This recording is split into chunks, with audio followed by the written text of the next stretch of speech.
అందరు praise lord అండి. Bibles open చేస్తే యోహాను సువార్త నుండి 19వ అధ్యాయము 28వ వచనం చదువుకుందాము. అటు తర్వాత సమస్తమును అప్పటికి సమాప్తమైనదని యేసు ఎరిగి లేఖనము నెరవేరినట్లు నేను దప్పికగొనిచున్నానెను.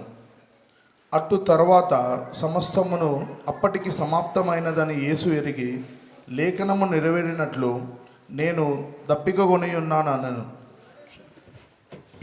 వార్త 19వ అధ్యాయము 28వ వచనం. అటు తరువాత సమస్తమును అప్పటికి సమాప్తమైనదని యేసు ఎరిగి లేఖనము నెరవేరునట్లు నేను దప్పికొనుచున్నానెను. నేను దప్పికొనుచున్నాను, ఐ థర్స్ట్. ఇది ద వర్డ్ ఆఫ్ సఫరింగ్ అని కూడా అనొచ్చు. యేసుక్రీస్తు ప్రభు సిలువలో వేలాడినప్పుడు పలికిన 5వ మాట నేను దప్పికొనుచున్నాను అనే మాటను మనం 3 విధాలుగా తెలుసుకోవాలి. మొదటిగా శరీర సంబంధమైన దప్పిక, రెండవదిగా ప్రవచనాలు నెరవేర్చాలనే దప్పిక, మూడవదిగా మన యొక్క పాపమునకు శిక్షగా అనుభవిస్తున్న దప్పిక. దావీదు భక్తుడు ప్రవచిస్తూ కీర్తనల గ్రంథం 69వ అధ్యాయము 21వ వచనం.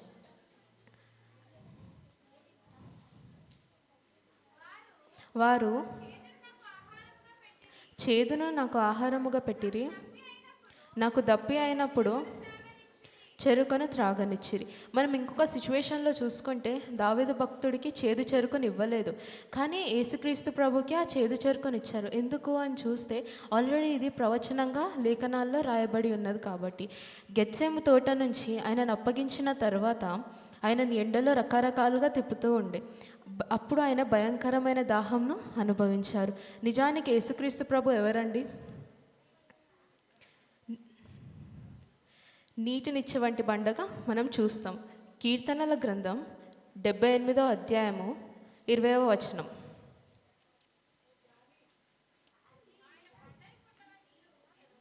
ఆయన బండను కొట్టగా నీరు ఉబికెను, నీళ్లు కాలువలై పారను. చూసారా, ఆయన బండను కొట్టగా నీళ్లు ఉబికెను, నీళ్లు కాలువలై పారను. సమృద్ధిగా ఇజ్రాయెల్ ప్రజలకు నీళ్ళు ఇచ్చినటువంటి దేవుడు ఆయనే. అలాగే ఒక పాపాత్మురాలైన స్త్రీకి ఆయన ఇలా చెప్పారు, నేను ఇచ్చి నీళ్లు త్రాగువాడెన్నడును దప్పికొనడు. యోహాను సువార్త 4వ అధ్యాయము 14వ వచనం ఒకసారి చూద్దాం. నేను ఇచ్చి నీళ్లు త్రాగువాడు ఎప్పుడును దప్పికొనడు, నేను వానికి ఇచ్చి నీళ్లు నిత్య జీవమునకై వానిలో ఊరడి నీటి బుగ్గగా ఉండనని ఆమెతోని చెప్పాను. Jesus offers water that satisfies spiritual longing for eternity and also it contracts with physical temporary satisfaction and highlights Jesus as the source of eternal life and spiritual nourishment. చూడండి, ఇక్కడ దేవుడు నేను ఇచ్చు నీళ్లు త్రాగువాడు ఎన్నడూను దప్పికొనడని జలములిచ్చిన జీవజలమైన యేసయ్యకి ఇక్కడ దప్పిక వేసిందంటే, ఒక విధంగా మనం చూసుకుంటే నీటికే దాహం వేసింది. ఈ దాహంకి గల కారణం మొదటిగా శరీర సంబంధమైన దప్పిక. ఎందుకంటే ఆయన ఇక్కడ ఒక మనుష్య కుమారునిగా శ్రమను అనుభవించారు. ఫర్ ఎగ్జాంపుల్ మనం చూసుకుంటే ఎవరి దేహం నుండి అయినా రక్తం కారుతూ ఉంటే మొట్టమొదటిగా వాళ్ళు దాహం అనేది అనుభవిస్తారు. అందుకే దీన్ని the common voice of death అని కూడా అంటారు.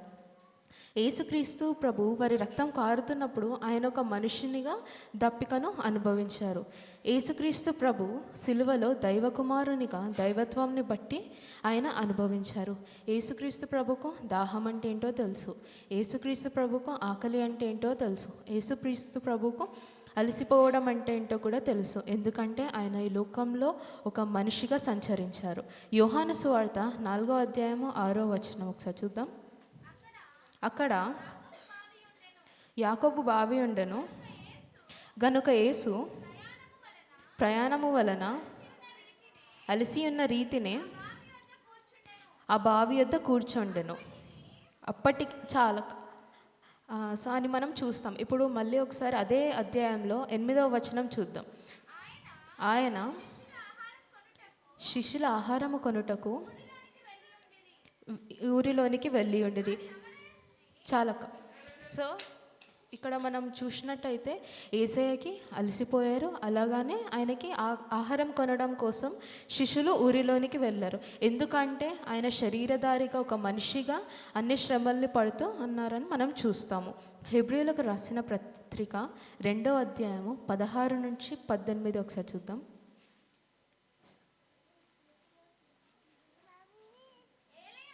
ఏలయనగా ఆయన ఎంత మాత్రమును దేవదూతల స్వభావమును ధరించుకొనక అబ్రహాము సంతాన స్వభావమును ధరించుకొని ఉన్నాడు. కావున ప్రజల పాపములకు పరిహారము కలుగజేయుటకై దేవుని సంబంధమైన కార్యములలో కనికరమును నమ్మకమును గల ప్రధాన యాజకుడైన నిమిత్తము అన్ని విషయములలో ఆయన తన సహోదరుల వంటివాడు కావాల్సుకొని వచ్చెను. తన శోధింపబడిన శ్రమ పొందెను గనుక శోధింపబడిన వారికి సహాయం చేయగలవాడే ఉన్నారు. ఇక్కడ చూసినట్టయితే అన్ని విషయములలో ఆయన శ్రమ పొందారు గనుక శ్రమపడ్డ వారికి సహాయం చేయగలవాడే ఉన్నారా. నేను యేసుక్రీస్తు ప్రభు దప్పికొని ఉన్నారు అంటే దాని అర్థం శారీరకమైన శ్రమల వల్ల కలిగినటువంటి దప్పిక.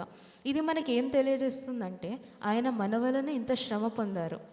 యేసుక్రీస్తు ప్రభు మనందరి శ్రమలు అర్థం చేసుకోగలరు. అందుకే ఆయన మన గాయంలో అర్థం చేసుకోగలరు, మన ఆకలి తీరుస్తారు, మన ప్రతి అక్కర్ను ఆయన తీరుస్తారు. రెండవదిగా ప్రవచనాలు నెరవేర్చాలని దప్పిక. యోహాను సువార్త 19వ అధ్యాయం 28వ వచనం. అటు తర్వాత సమస్తమును అప్పటికి సమాప్తమైనదని యేసు ఎరిగి లేఖనము నెరవేరునట్లు నేను తప్పికొనిచున్నానెను. ఇక్కడ మనం చూసినట్టయితే సమాప్తమైనదై యేసుక్రీస్తు ఈ లోకంలో ఏ పని మీద అయితే వచ్చారో ఆ రక్షణ కార్యం పూర్తయిందని ఆయనకి తెలుసు. రెండవదిగా లేఖనము నెరవేరునట్లు అంటే కీర్తనల గ్రంథం 69వ అధ్యాయము 21వ వచనంలో పాత నిబంధనలో ఆల్రెడీ ప్రవచనంగా మనం చూస్తాం. వారు చేదును నాకు ఆహారముగా పెట్టిరి, నాకు దప్పిక అయినప్పుడు చెరుకును త్రాగనిచ్చిరి. ఇది లేఖనములు నెరవేరునట్లు పాత నిబంధనల్లో ప్రవచనంగా మనం చూస్తాం. మూడవదిగా మన యొక్క పాపమునకు శిక్షగా అనుభవిస్తున్న దప్పిక. ఈ దప్పిక పాపమునకు శిక్ష. సో మనం ఇక్కడ చూసినట్టయితే లూకా సువార్త 16వ అధ్యాయము 19 నుంచి 26 వచనాలు మనం చూసుకుందాం.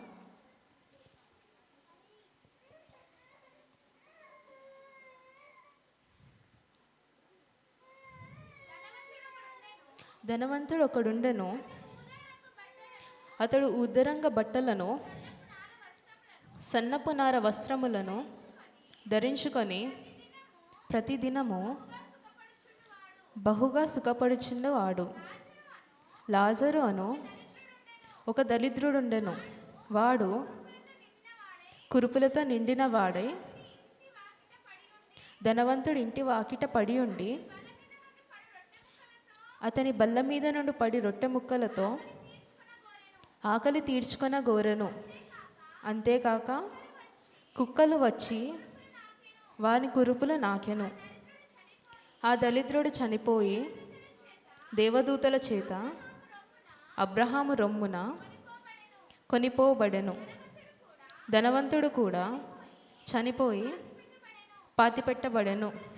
అప్పుడతడు పాతాళంలో బాధపడుచు కనులెత్తి దూరం నుండి అబ్రహామును అతని రొమ్మున ఆనుకొని ఉన్న లాజరుని చూచి, తండ్రివైన అబ్రహామా, నాయందు కనికరపడి తన వ్రేలి కొనను నీళ్ళల్లో ముంచి నా నాలుకను చల్లార్చుటకు లాజరును పంపుము.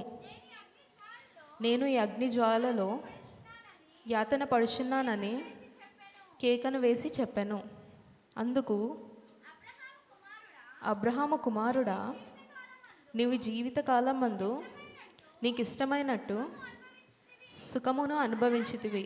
అలాగనే లాజరు కష్టమును అనుభవించునని జ్ఞాపకము చేసుకొనుము. ఇప్పుడైతే వాడిక్కడ నెమ్మది పొందుచున్నాడు. నీవు యాతన పడుచున్నావు.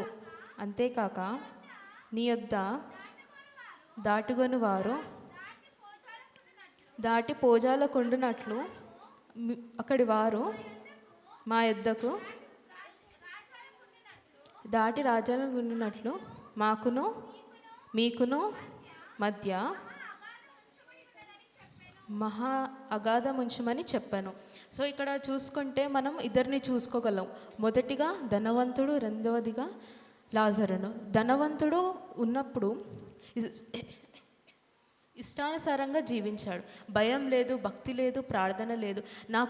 నాకున్నాయి డబ్బులు, నాకు ఈ లోకంతోనే పని లేదు, నాకు మనుషులతోనే పని లేదు. కానీ అక్కడే లాజరు ఉన్నారు. లాజరు మొత్తం కురుపులతో ఉన్నారు. ఆయన కురుపులను కుక్కలు వచ్చి నాకేవి. ధనవంతుడు తిన్న బల్లము పై నుంచి పడ్డ రొట్ట ముక్కలతో ఆయన ఆకలిని తీర్చుకొని ఉన్నవారు. కానీ ఎప్పుడు ధనవంతుడు లాజరుకు సహాయం చేయలేదు. సో ధనవంతుడు చనిపోయి అగ్నిగుండంలో పడ్డట్టు మనం చూస్తాం. అలానే లాజరు చనిపోయి పరలోకంకి వెళ్ళినట్టు మనం చూస్తాము. సో ఇక్కడ ఒకసారి మనము 24వ వచనం చదువుకుందాం. తండ్రివైన అబ్రహామా, నా యందు కనికరపడి తన వ్రేలి కొనను నీళ్ళలో ముంచి నా నాలుకను చల్లార్చుటకు లాజరును పంపుము. నేను నీ అగ్నిజ్వాలలో యాతన పడుచున్నానని కేకను వేసి చెప్పాను. అగ్నిగుండంలో ఉన్న ధనవంతుడు పైనున్న లాజర్ను చూచి ఇలా అన్నాను. అంటే ఏసే దేవా, నీ చిటికన వేలున నీళ్ళల్లో ముంచి నాకు లాజరుతోనే పంపిము. ఎందుకంటే అక్కడ నీళ్ళు ఉండవు, అగ్ని ఆరదు, పురుగు చావదు. నువ్వు ఎంత బిగ్గరగా కేక వేసినా నీ దగ్గరికి ఎవరు రారు. ఈ లోకంలో ఎంత డబ్బు ఉన్నా, ఎంత పవర్ ఉన్నా, ఎంత ఐడెంటిటీ ఉన్నా, ఒక్కసారి నువ్వు దేవుడు లేకుండా చనిపోతే ధనవంతుడికి వేసిన దప్పికను నువ్వు అనుభవిస్తావు. అక్కడ అగ్ని ఆరదు, పురుగు చావదు. అక్కడ ఉన్న దప్పిక యేసయ్య నా కొరకు నీ కొరకు అనుభవించారు. ఎందుకంటే మనం చచ్చి అది అనుభవించదని. అక్కడ చుక్క మంచినీళ్ళు కూడా మనకి దొరకవు. ఆ నరకంలో ఉన్నటువంటి శ్రమలు యేసయ్య అనుభవించారు. యేసయ్య దప్పికొని ఉన్నాను అని అన్నారు. దాని అర్థం పాపమునకు శిక్ష. నరకంలో ఆ దప్పిక ఉంటుంది. ఆ దప్పిక నువ్వు పొందొద్దని ఆయన ఇక్కడ దప్పికొని ఉన్నారు. మనం ఎప్పుడైతే దేవునికి హత్తుకొని ఉంటామో అప్పుడు మన శ్రమలని దేవుడు తీరుస్తారు. ఈ లోకంలో ఎన్ని ఉన్నా దేవుడు లేని జీవితం వ్యర్థమే. Let's remember he is not thirsting for physical relief but for our love and connection. Let his sacrifice ignite a fire within us to seek a deeper relationship with him. ఈ చిన్న వాక్యం దేవుడు దీవించును గాక. మన తప్పులుంటే క్షమించండి. నీ నామను వందనాలు చెల్లిస్తున్నాను ప్రభా. ఆశ్చర్యకరుడా, ఆలోచనకర్త, నిత్యుడికి తండ్రి, సమాధానకు అధిపతి అయిన నా ప్రభా, ఉన్నవాడు అన్నవాడైన దేవా, ఒకటే రీతిగా ఉన్న నా దేవుడు, వాగ్దానాన్ని ఇచ్చి నెరవేర్చే దేవుడు నాయనా, నమ్మదగిన దేవుడు ప్రభా, మంచి దేవుడు దేవా, గొప్ప దేవుడు ప్రభా. నాయనా నీకు వందనాలు, స్తుతులు, స్తోత్రాలు చెల్లిస్తున్నాను ప్రభా. గడిచిన శుక్రవారం దినం మొదలుకుని ప్రభా ఈ దినం వరకు కూడా నన్ను, నా కుటుంబాన్ని, నా సంఘాన్ని, నా సంఘ కుటుంబాన్ని, మా దైవజనుల కుటుంబాన్ని సజీవ లెక్కలో ఉంచి సజీవుడైన నా దేవుని, మా దేవుని ప్రభా ప్రార్థించే అవకాశం ప్రభా ఈ దినాన్ని నాకు కూడా నీ బిడ్డలతో పాటు దయచేసినందుకు మీకు వందనాలు చెల్లిస్తున్నాను ప్రభా. మరి 7 మాటలు మాట్లాడిన బిడ్డలను బట్టి నాయనా నీకు వందనాలు చెల్లిస్తున్నాను తండ్రి. నాయన ఇప్పటి వరకు కూడా ప్రభా 5 మాటల ద్వారా ప్రభా నేను నన్ను మహిమపరచబడ్డావు ప్రభా. అందుబట్టి కూడా నీకు వందనాలు చెల్లిస్తున్నాను తండ్రి.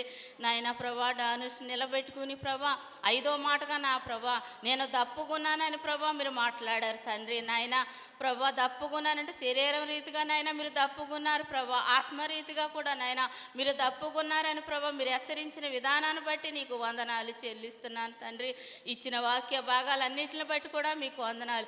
ఇని విడిచిపెట్టేవారుగా కాకుండా ప్రభా నీ వాక్యం మంచి నేల పడిన విత్తనమలే తండ్రి. నీ వాక్యం మా హృదయంలో నీరు కట్టి ఫలించే నీ కృప మాకు దయచేయమని ప్రార్థిస్తూ ఇప్పటి వరకు చెప్పిన బిడ్డలను బట్టి నీకు వందనాలు ప్రభా. ఉన్న 2 మాటలు కూడా చెప్పగలిగిన బిడ్డలను బట్టి కూడా నీకు వందనాలు చెల్లిస్తూ ఆది నుండి అంతం వరకు కూడా నీ ఆత్మ ఆధారంలో నడిపించి నీ నామానికే మహిమ, నీ నామానికే ఘనత నీకే చెందునుగాక. ఆమేన్.